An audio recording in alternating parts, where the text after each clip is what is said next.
Welcome to the 10th episode of Frames of the Future, a brand new podcast presented by the Eleanor Rose International Film Festival. This podcast is dedicated to connecting with filmmakers and creatives from around the world, offering an inside look into their projects, their process, and the stories behind the work. We believe every artist deserves the opportunity to share their creative vision with an audience, and Frames of the Future was created to do exactly that. If you're interested in being a guest on the podcast, feel free to send us a DM or email us at contact@eleanorrosefilmfestival.com. The Eleanor Rose International Film Festival is a global celebration of bold, innovative storytelling, bringing filmmakers from around the world together in the heart of Pennsylvania. Taking place May 29th through 31st, 2026, at the historic Roxy Theater, Northampton, the festival features theatrical screenings on the big screen, a glamorous red carpet experience, exclusive networking events, and insightful talks and Q&As led by industry professionals. Whether you're an emerging artist or an established filmmaker, Eleanor Rose is where stories connect, ideas collide, and the future of film takes center stage. In today's episode, we're excited to welcome filmmaker Charlie Morton. Charlie Morton is a 19-year-old film student at DeSales University. In his junior year of high school, he wrote and directed his first feature film, which was then screened in two local movie theaters.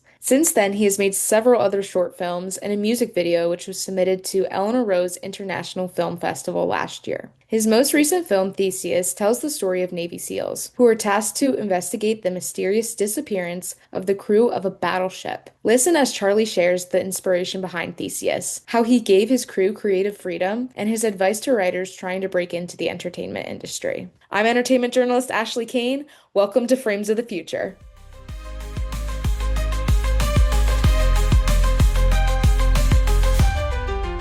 Charlie, welcome to Frames of the Future. All right, thank you very much for having me. I'm really happy to be on.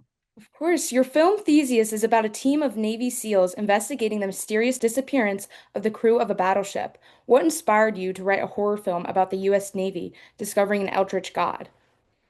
So I am really terrified of the ocean. I think it's like one of the other than space, it's one of the last like kind of blaring frontiers that like we really haven't explored. And I wanted to do nautical horror to some degree. But I'm also really interested in the U.S. military and depicting it accurately. And as you can see, I'm a big fan of movies like Sicario and things like that. So I wanted to do something along those lines, and it really kind of wrote itself because I wanted it to be. I knew the USS New Jersey was in Philly. I knew I wanted it to be a team of Navy SEALs raiding it, and I kind of just did the math in my head. I was like, well, there's no way that there would be any kind of force capable of seizing an American ship. Whether they be like if it was meant to be in a modern context, or whether they be Houthis or Somali pirates or something like that. So I was like, well, what if it was supernatural? And it kind of wrote itself from there. Yeah, you can definitely tell that supernatural element with as the soldiers are, exploring this ship and all of a sudden they keep disappearing, but they're in the same location. Like, what drew you to this idea? So I'm a big fan of the whole SCP kind of canon, and I have been since I was in middle school even. And I didn't want to. I thought about taking it that route and making it an SCP universe kind of a thing, but I wanted it to stand on its own. But the non-Euclidean geometry of the layout of the ship was definitely something that was SCP inspired. A lot of the components of the way this film was shot, even down to the inspiration to do a film to this capacity. Stephen Hancock did a film, SCP Overlord, a few years ago, and I watched that when I was 14, and it was one of the most incredible things I'd ever seen. And it was just a bunch of friends who got together and made this film, and I was like, I want to do what he did. I want to do what he did. But yeah, I've had the privilege to meet Stephen since then, and talk to him about those kinds of things. But yeah, the SCP universe in general inspired a lot of those components. And when you say SCP universe, like what does that exactly mean for the listeners who haven't seen that? Yeah, so that it started, I'm not totally sure, and don't quote me on this on how it came about, but it was, I think, just internet forums of people kind of making these. It's a fictional global foundation that contains like anomalous like monsters and objects and things like that, and they keep it secret from the public, but it's just a bunch of random entries of like there's different numbers, so it's like SCP um so and so. They're slipping my mind right now, the numbers, but each designated number is a different thing, and anyone could really contribute to it. Which is what made it so interesting. Is they're so diverse. Some of them are just goofy and don't mean anything. Some of them are terrifying, and I really liked that kind of whole idea because it's you get this massive conglomerate work of creativity. Obviously, before the time of generative AI, so it's people really kind of giving their all to this wonderful human achievement, which again is I really liked the idea of and you can probably see how there are similarities between Theseus and an SCP project because you have this idea. I could have swapped it for instead of the Navy, it's the SCP Foundation investigating the ship. So the thought was definitely there the whole time. I opted not to do it, but it was definitely there. Yeah, definitely. And you can definitely see like there's no creative limitations. Like you can explore the characters in the world as much as you want. Uh yeah, and you mentioned that you shot at Battleship USS New Jersey, and that was the single location you used. So when working with location manager Branwen Driscoll, how did you secure the location, especially since it's a foundational element to your film? So that was I didn't actually have a script when I first contacted them. I had the concept and I didn't want to spend all the time writing out the script and kind of developing it if I couldn't get the ship because I had done I just finished actually that week I had just finished the music video for Cam Pierce's song Mr. Davy, which actually played at the film festival last year. But I had just finished that and I had the idea and I thought about it. I emailed them. I had just gone on their website, found a contact, and emailed them and said, hey, I'm a filmmaker. I want to do this thing. And they got back and like, yeah, we can figure it out. Wow. Oh, that was easy. And it ended up not being as easy as it sounded because initially they gave me a figure of because obviously I knew that they're going to want money to film on the ship.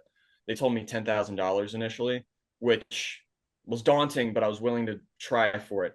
And after a few months of negotiation and planning and scheduling, I was able to get it down to 1,000 for one day of filming. So, and then Joey Tangradi, who was my cinematographer and also a co-producer on it, he was urging me to try for a second day. He was like, listen, because we had a 25-page script, which any filmmakers will know is a massive amount of footage to shoot in one day. And he told me, he was like, listen, Charlie, I know you think you can do it in one day. Have two, because I don't want you to rush it and not be happy with it. But we actually, and I negotiated, we were able to do $1,500 for 2 days. We only needed one. The whole thing was filmed in a single day, which is one of the kind of main things I'm very proud about the film is that we filmed 25 pages in one day. Yeah, that's so impressive. And yeah, you mentioned, your small budget and you took on so many roles in this project too, to emphasize the potential that of what student filmmakers hold. What motivated you to approach the film this way, and what did you learn from wearing so many hats? So I definitely learned how to write a lot from my shortcomings, even in just what ended up being the final product. Um, it was meant to be a proof of concept too. So I have the finished 105-page draft of the feature film, and the 25-page script was meant to be the proof of concept. And it definitely taught me like how I wanted my final thing to look should I have a feature budget. It taught me how to write dialogue, how to write characters, not just people in situations, but real characters. And it won. I actually have them here. It won at the DeSales University Film Festival on Best Sound and Best Editing just a few weeks ago. So I learned editing techniques and sound design techniques that I had never used before. But across the board, anything that I had to do was a learning experience. There was visual effects that I did on it that were experimental. So I learned how to do some of the visual effects.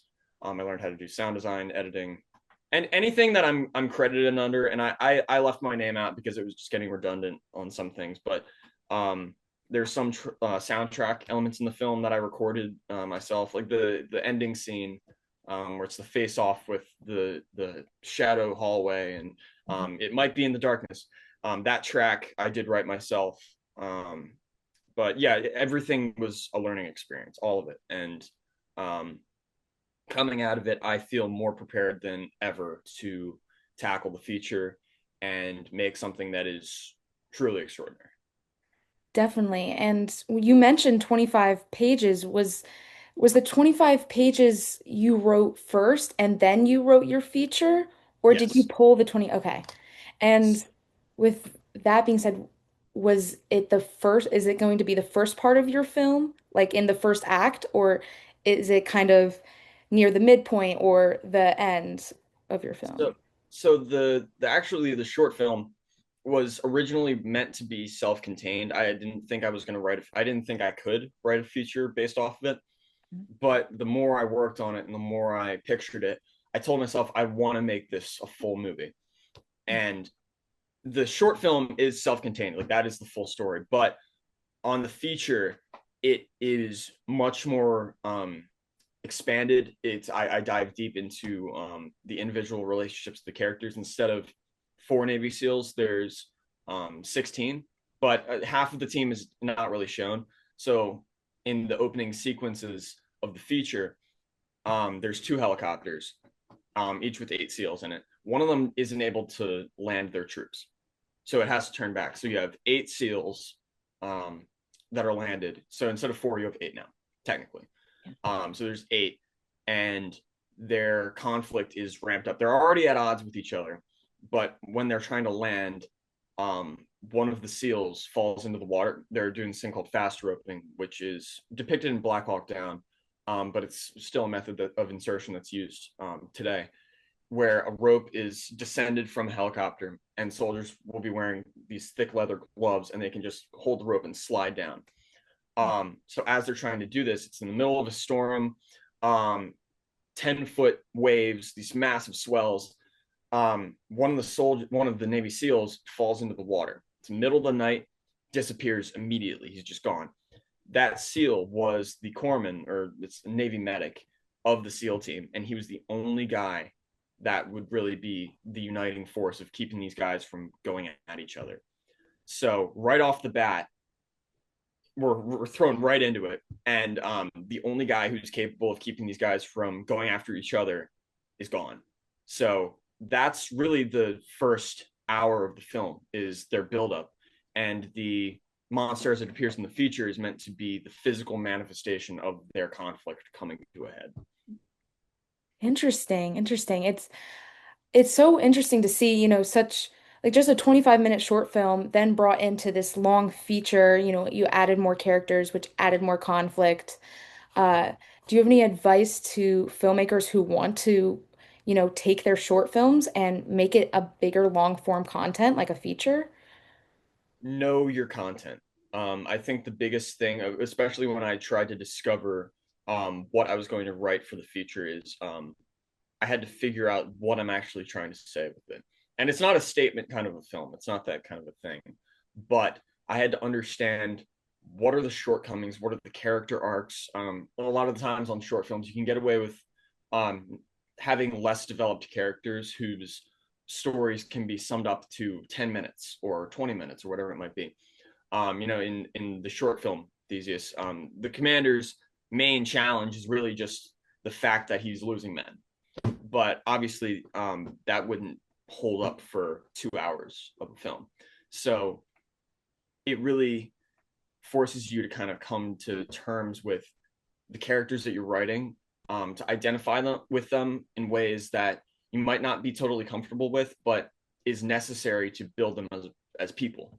And for filmmakers, for advice for them, I would say, just keep thinking about it, keep writing, write other projects, make bad films, make things that you're not going to be proud of, that you can learn from, and you can screw up, and you can show to people, and they'll say, great, that was great. And because it I've made crappy stuff. I've made a lot of crappy stuff. I've made stuff that I'm proud of, but I've made stuff that has been more of a learning experience than I would have liked it to be. And I would definitely just say the volume of output should be very high. For if you have a passion project, Theseus is a passion project of mine. If you have a passion project, it is entirely on your shoulders to better yourself as a writer to make that happen. And I think that it requires a degree of restraint, even of like if you have a passion project and you're fully capable of doing it, understanding that like, is this the best that I could possibly do with it? And obviously there has to be a line. Like you have to call it. You have to say this is what we're gonna make. This is how it's gonna be because you can't edit for 40 years. You can't just keep fixing it and fixing it because it'll never be perfect. You'll never be fully happy with it. But definitely as a writer, I think filmmakers need to just write more, read more. They need to read. One of the things that I hadn't even done when I made the short film was I'd never read H.P. Lovecraft. And then after I'd already made it and finished it, I started reading H.P. Lovecraft's books, and I was, oh my god, this guy is so good. His style is so unique. So the feature has so many more Lovecraftian elements to it, elements that I had already had to a degree, but his writing style kind of brings it out so much more. One of which is that when you watch, when you, or not when you watch, but when you read H.P. Lovecraft's stories, they're retellings. Usually there's not really much dialogue. It's a lot of times, this is how the story played out, and this is how the narrator is telling it to you, because other people experienced it. So I wanted it to almost seem like this was an event that happened, and it really is at its essence a tragedy in the future as well. There's a lot of things that are the same. There's a lot of things that are different, but at its core, it is a tragedy, and it's meant to be an example of the dangers of indecisive leadership and letting emotions get in the way of decision making when it comes to people's lives. So you have a commander who has to make a decision. It has to be not a rash decision, but especially early on in the future, it's he has to make the decision of like, where do I draw the line of leaving people behind? Where do I draw the line of the mission is compromised. We can't do this. We're going to lose more people than it's worth. Um, is it worth it to us? And that is a main component of the future. But for writers, to go back to your question, keep writing. Yeah. Keep writing always. Have multiple projects open, and like if you hit writer's block on one project, go to another. Write that. Write short stories. Listen to music. That's another big one. Listen to a lot of music. Listen to music you don't like. Listen to the lyrics. Write based off of music to start. Even if it's just formulating ideas in your head, think of, if I were to use this song in a film, how would I use it? That is a great way of coming up with ideas, I think, and it works for me all the time. It's like I'll find a track, and it might not be a song that I would ever intend on using in a film, but listen to the tone of it, figure out how you do it, and that's getting into the directing aspect of it. But yeah, I think it really helps for writing. Yeah, definitely with writing, it's like as you keep writing, you'll just keep improving your craft.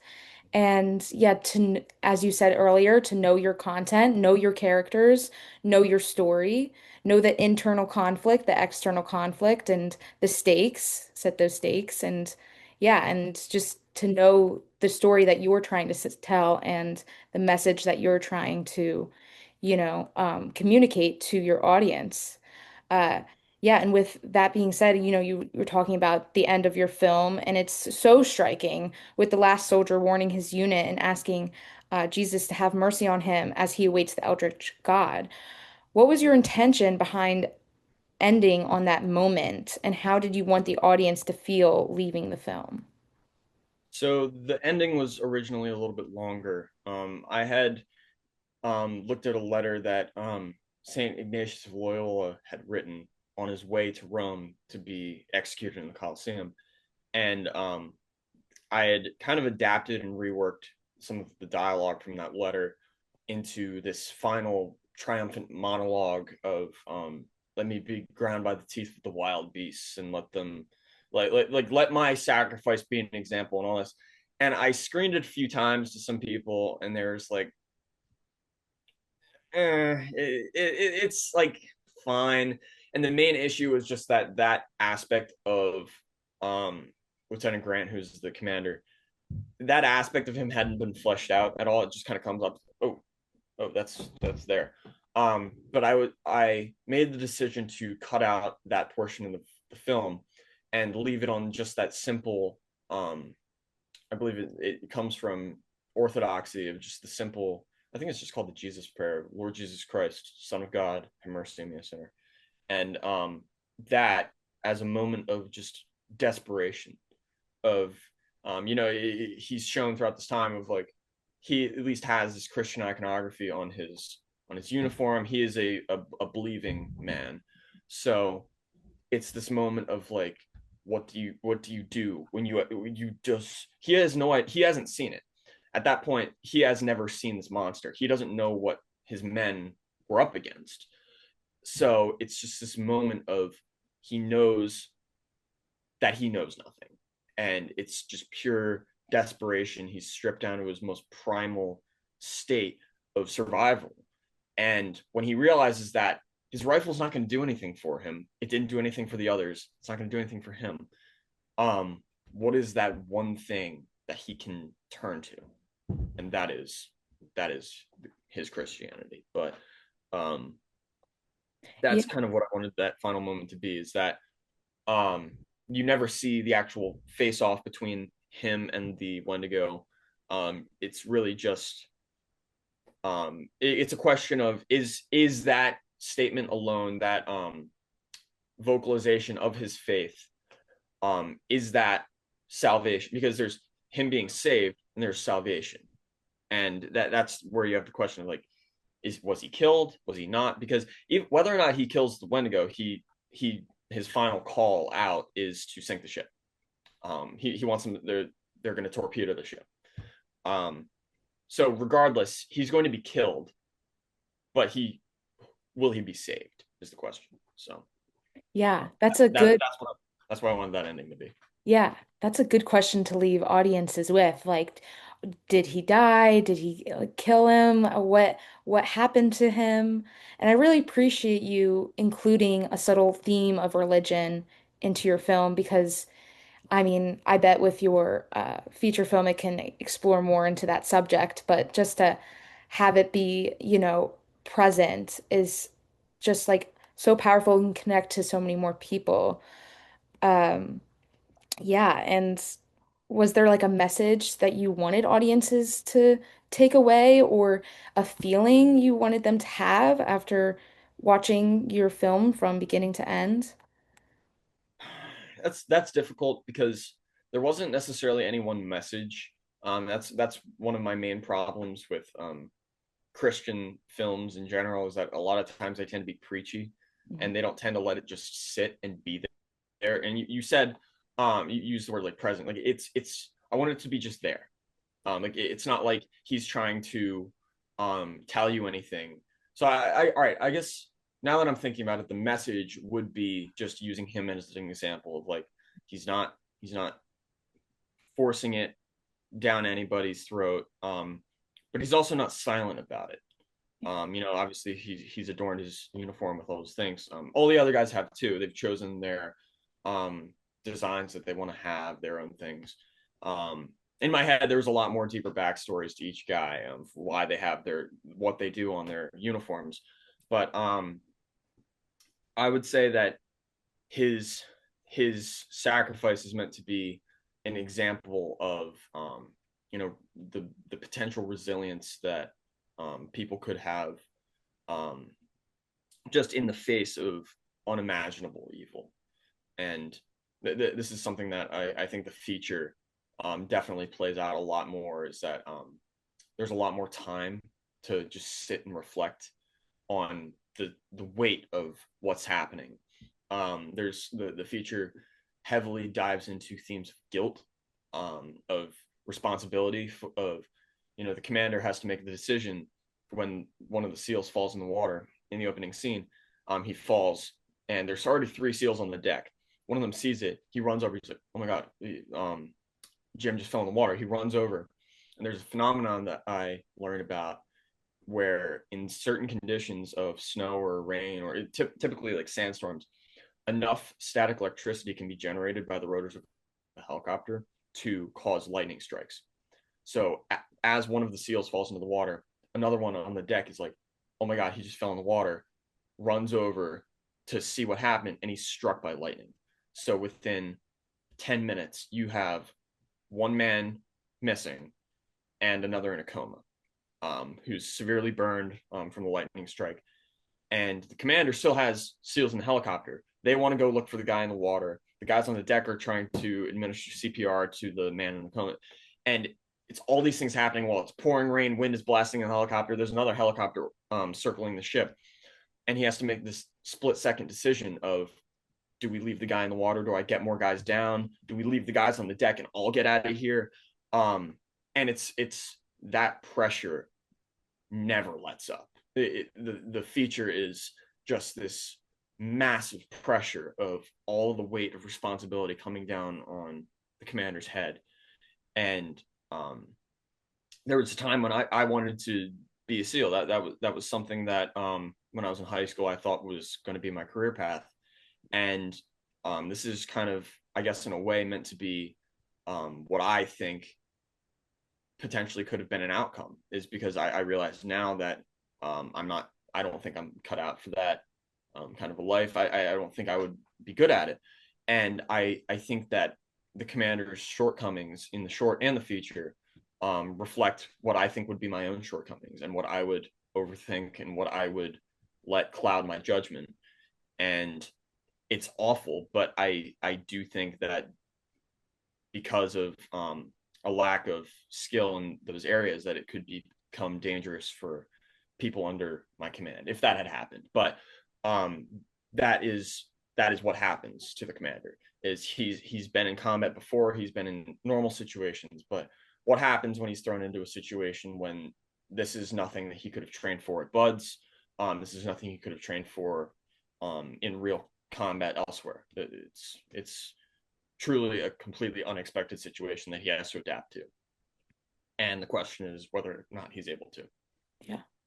Yeah. You mentioned how you thought you were going to go into the Navy and that was your path, but it's so fascinating and interesting to see that like one of your interests you can write about and still kind of include in your career path, which, is also a message out to all the writers to write about what you're passionate about and not just what Hollywood wants.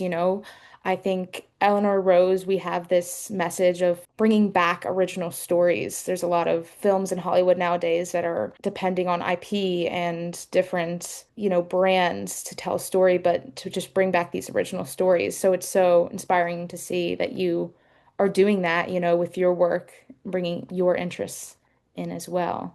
Thank you. It's interesting that you say that, because one of the things that I tell people a lot is that one of the main tropes of writing, obviously I'm at DeSales University, I'm in film school, but one of the things that we're told a lot of the time is write what you know.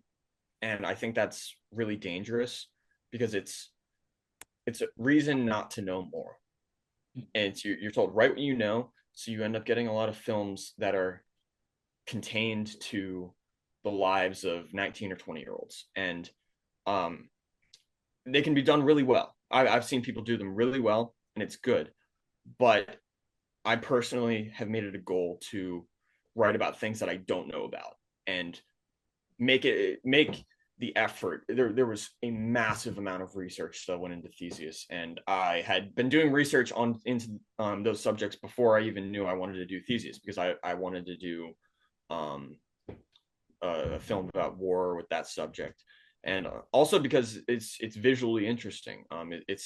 It's something that is worth coming to a theater and watching. I wanted to make Theseus a film that was going to be worth watching in a theater, and I specifically edited and color graded it that way, sound design too. Like it would be an experience to watch in a theater. And I wanted it to be exciting. And I think that there's just so much potential for people, young people our age. The world is a really really interesting place. There's a lot of cool things you can go do, um, and we're kind of in a place where like just go do it, just go figure it out. And in an era of Wikipedia and the internet, go learn something. Like go just learn something, research something. There are how many countless Navy SEALs who have their accounts on podcasts of their experiences in their lives, and you can learn how they speak, how they dress, how they act, how they train. You can learn these things on from just the internet in the real world. There's one Navy SEAL veteran who, in high school, he lived locally, and I would go up to his house at 5:30 in the morning every Sunday, and it would be an hour and a half calisthenic workout in his. It was a barn, but it had like a gym in it, and it would be maybe a dozen or so guys, and we would come out and we would work out, and then we would all talk, we would all just share stories, and it was a great experience that I did for over a year. And there's so many people to talk to, and there's in the opening scenes of Wes Anderson's Grand Budapest Hotel, the monologue that Jude Law kind of gives when he's describing the hotel. He talks about how it's the writer's responsibility to be a listener, and how no writer is actually kind of, don't quote me on this, he kind of says this in other words in the Wes Anderson flair that he does, but it's the writer's responsibility to shut up and listen. And not every person is going to have the most interesting story, but if you listen to 30 people, you can put all those stories into one thing. So yeah, that's my main kind of point about that, is that to be a good writer, you have to be a good listener. I'm not a good listener. That's one thing is like I know I have to work on, is just listening to people's stories. And obviously, like I said, read books, listen to music, watch movies. Shockingly enough, I don't watch very many movies, which probably isn't a great thing, but I'm working on that one. Mhm. But it's definitely every story that could possibly be written has almost already happened to a degree. And you even with science fiction, you can talk about like Star Wars is the fall of Rome, and the whole thing of that. But it's all there if you're willing to look for it. True inspiration is like, that's where you'll drive yourself crazy, is just sitting at a desk and thinking, I don't know what to do. So yeah, just keep reading, writing, researching, and again, just output. But like if you think something's interesting, write about it. If you don't know what to do, research about it. And that's why I tend towards not nonfiction, but things that are based in reality, on the basis of in Theseus, it's a VVSS operation of search and seizure of a ship.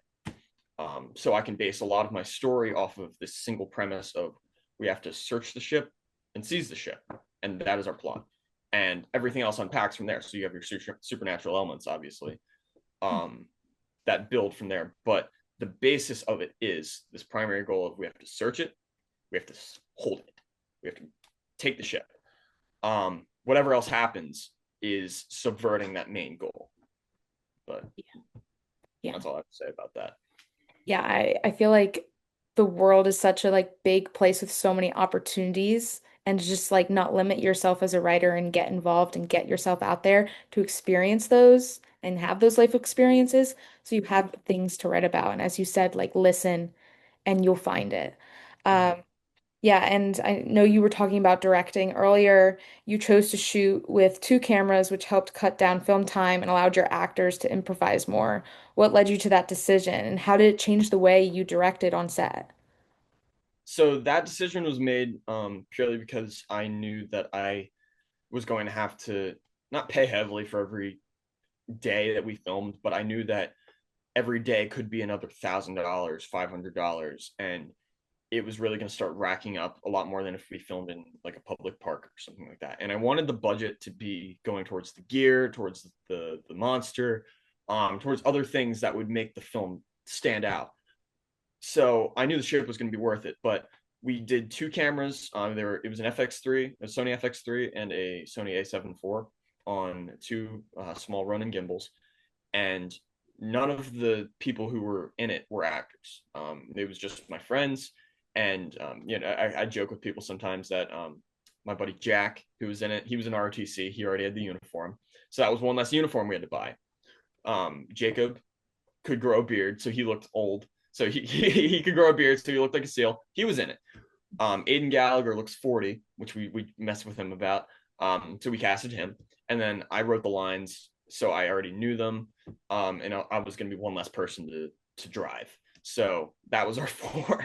And then Joe Biello, who was our Wendigo, I asked just because I knew he would love doing it, which I think he did. But that whole process was just the two cameras really allowed us to kind of have some versatility with since none of us were really actors. If we stumbled over lines, if we didn't get the delivery exactly, we could just kind of riff off of it and have the coverage to be able to let it go. And the two cameras really, I think, allowed for a lot more authenticity out of all of us. The bridge scene in particular, in the red light where we're going over the information that's found in the photos and in the deck logs, that was, I think, two takes that I spliced together in the middle. But we did that start to finish, I think, in it was 5 or so page scene, I think, maybe less than that. But we just did it start to finish. And because we're mostly just like looking off the papers, reading what's on the papers. It's cheating a little bit, but we were just going off of that, and it allowed authentic reactions to the information of what's going on. And we can just kind of talk about, because Aiden Gallagher and I are just kind of going back and forth like, oh, look at this, like that's weird. Like, oh, they found Atlantis. Like, that looks fun. And you can get these little moments that I don't think you could get otherwise. So and again, a lot of bigger productions will use multiple cameras at once. I just find it to be very versatile. I love the FX3. We were shooting in super low light for most of the film, and it performed so well. And yeah, the two cameras is the way to go, always. Yeah, definitely. And working with, your cinematographer, Joey Tangradi, how was that with working with two cameras? He is incredible. That's all I have to say about that. Well, not all I have to say. Yeah, I could go on and on about Joey Grady. No. But he is so skilled with just on the fly composition. And he's credited as a cinematographer, but Samantha Kennedy was the camera operator for the second camera. And she was really coming up with a lot of her own shots too. And it was so both of them were just genuinely so good at all they were doing. And it was incredible. They had mostly free range to do what they wanted. I knew where I wanted shots to start and to end, and I knew there was a handful of shots that I knew I wanted to have. But in terms of composition, we had done a location scout maybe it was 4 months before. It was about 4.5, almost 5 months before, because it was only 2 or 3 weeks after I had first gotten permission to use the ship. So Joey, Michaela Lighting, who was my first AD on it, and myself, we all went to the ship. We visited, we got a tour around, and we took photos, we took notes, and that was really our only point of reference. So we came up with almost all the shots on the fly, some of the locations on the fly, like we just going through the ship, like, oh, we could shoot scene 6 and 8 here. So we did, and it was like, all right, we'll go here. Or the ship was open. It was the museum was open, so they would be like, oh, you can't film in this area, but you can film in this area. I'm like, all right, we'll film in that area then. And we would do it. And it was a lot of improvisation. And I think that should be noted about Theseus is the incredible versatility of Joey Tangradi and Samantha Kennedy, just in their camera work and their ability to compose these shots on the fly. And everything you saw might have been like the first take of it, and then the next take they did a different thing or a different thing. So no shot looked the same the second time we did it. And I think that also gave me the freedom in the editing room. It's really cool to see how there's so much creative freedom on your set, from your actors to allow your actors to improv some lines and to even allow your cinematographers to, be like let their creative visions fly and get those shots that are needed for your film, but also, allow them to explore their own creative talents. I think that's like really cool and really like you don't really see that a lot on film sets, I feel like. So it's really cool to see that It that's was I did specifically that was my freshman year of college that I made that. So I didn't totally know when I began production, I didn't totally know everyone because it was the end of the first semester. I had only really worked with other freshmen at the time, and I asked around. I was like, who are the two best people to work with? Like who are going to be the best people who can really help make this look incredible and like just be assets on set. And the two names that I heard thrown around the most were Joe Tangradi and Samantha Kennedy. So I asked them both. I was like, "Hey, can we do this?" And at the same time, in the spring semester, the senior capstone films were happening. So scheduling was a nightmare to say the least. And we actually had to wait a few extra weeks to be able to film. I originally wanted to film in February, to potentially get snow on the deck of the ship to look like Antarctica a little bit. But we ended up filming in the last week of April of 2025, just because I knew I wanted Joe Tangradi and Sam Kennedy to both be there. And the crew that I had put together, I wanted to be the best that I knew could be there. And I think that's what happened was, I mean, I still work with, in fact, in about half an hour or so, I do have to um, go to another set with all those same people on it. And I just am so blown away every time I see them work with their stuff. And I'm so incredibly happy that I was able to work with them on Theseus and get the final product, because it would not have come together the way it did had they not flexed their muscles in every category of where they were working.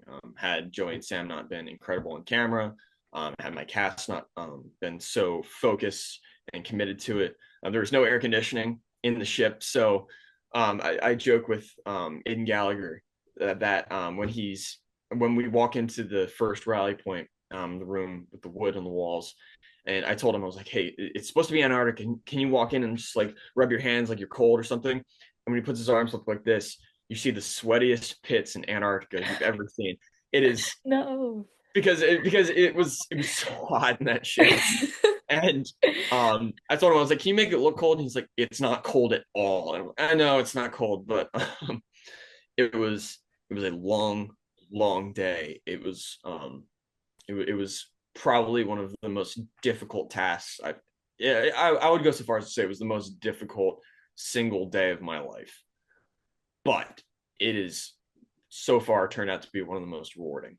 Here we are almost a year minus 10 days now since we filmed, and I have the feature script finished. I have done other projects now, and it's just been such an incredible experience, and I'm so happy to have been part of it.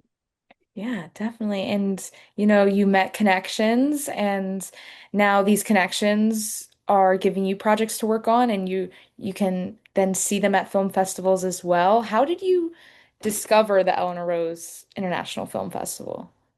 So that was actually in like the first probably days of its creation, I think, because I got an email. It was like, "Hey, you should submit to this." I get a lot of Film Freeway emails. That's just kind of how it is. But this one was like a direct one. And I always open them because sometimes they have good discount codes in them. But it said it was in Northampton. Oh, I'll do Northampton. Why not? And then I went.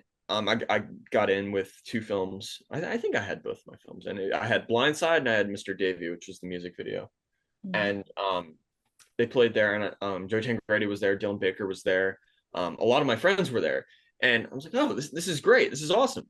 So when it came to Theseus, I knew I had to submit again because I knew it would be a great community event. I knew I would see a lot of my friends. It's obviously a lot of the people in attendance were DeSales or Kutztown or Northampton Community College or wherever else they might come from. But it's a great opportunity to meet a lot of local filmmakers, um, graduated filmmakers. I was able to meet several DeSales graduates who had their own films playing.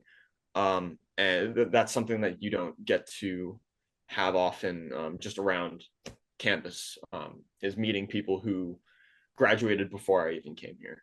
So that was a great opportunity that I found.